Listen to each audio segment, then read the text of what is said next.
It's Martin Luther King Day 2021, and I just received my the front mud flaps from Weather King. I decided to go with the Weather King because they're a bit wider and a bit longer than the other ones, the Huskies and the WeatherTech that I've seen, and they're no drill. And from what I've heard and seen, it only takes about 10 minutes to install. So I have here the instructions. Unfortunately, the instruction doesn't say exactly what size wrench and ratchet you need. So I take only those to the garage. So I'm looking at this, and it just doesn't say anything about that. Although the manual has pictures on it, so that's not bad. I wish they would actually say the size of tools that you need to install. So I have to take all my tools with me when I go to the garage. So anyways, we're gonna get this done. Let's go get to it. Since I got my 2-inch lift and the Ursa Minor top, the Jeep doesn't fit in my garage anymore. The one that goes underground. The garage height is 6'8", and my height I think is about 7'2", and so I don't fit anymore. I had to rent another garage on a different building that has a higher ceiling, and so it's about 2 blocks away, and so I have to schlep everything that I have to the new parking garage, and it's about 10 minutes walk each time I go to the Jeep. But at least it fits in the garage. It's warm, it's covered, and now it's snowing, and so I like it that the Jeep is in a covered garage.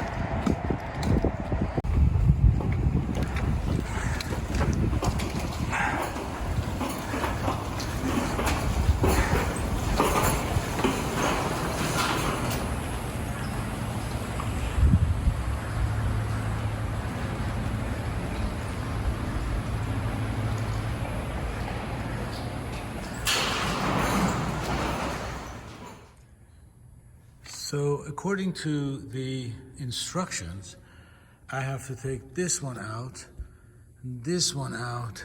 There are 2 fasteners here and 1 over here. These have to come out, and then we move on from it. I think these have to be cut. They're not the sort that can be saved. And these are the sort that can be pushed out and then pull out.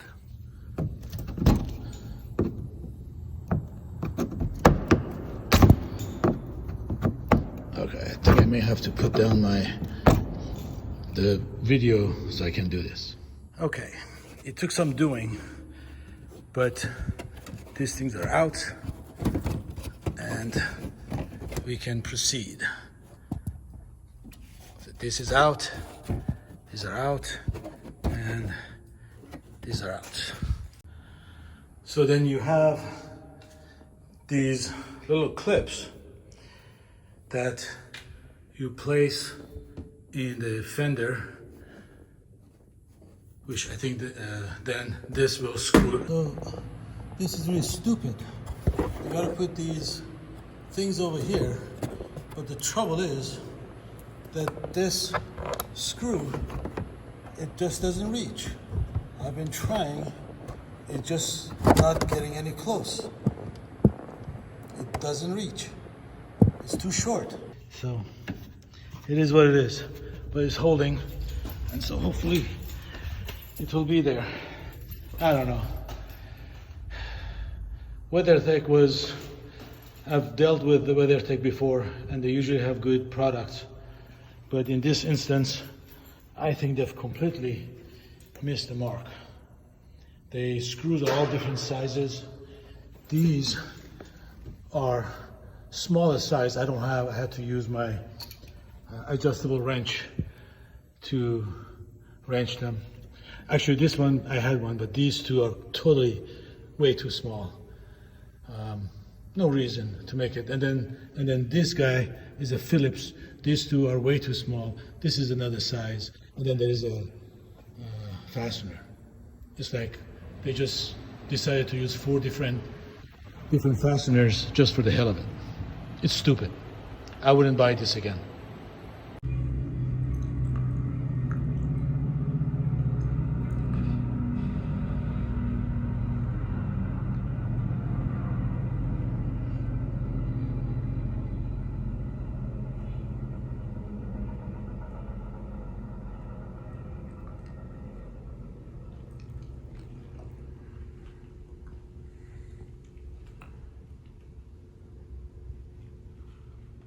So my final thoughts about these mud flaps is that if I were to give it a star system like you would in Amazon, I would give it 3 out of 5. I think I give it 3 because the material from which is made is flexible enough yet sturdy enough to look like it's going to last a long time. I also like the fact that it's a little wider than the competition, the Huskies and the WeatherTech and the Mopar even. That if you have wheels that stick out the wheel well, it provides better coverage. And so in that respect, I think they're going to work well. But they're losing 2 stars because of the installation. I mean, there are 5 fastening points with 4 different size of screws. There are 2 that are the same size, 1 that are really the smallest. This is smaller than the smallest that I had. I forgot what size it was. And then there's a Phillips, and then there's a push pin fastener, and then there's another one of a different size. It's like, there are 5 different points, 4 different sizes. You would think that they would be easier, it would make things easier if you just provide, at least 1 size, maybe 2 sizes. In any event, one thing and also the screws were too short. I mean, there's just no 2 ways about it. The design, in my opinion, is not well thought out, is not well executed. The material is great, but the design and the installation is bogus. So I don't think I would not recommend purchasing this, or if you do purchase it, beware that you're going to have to, something that should be a 10-minute installation may last you about an hour. In any event, there was a snowstorm here in Chicago, and so as soon as it warms up a little and we get some slush going, I think I can test these flaps to see how well they perform. Until then, onward we go.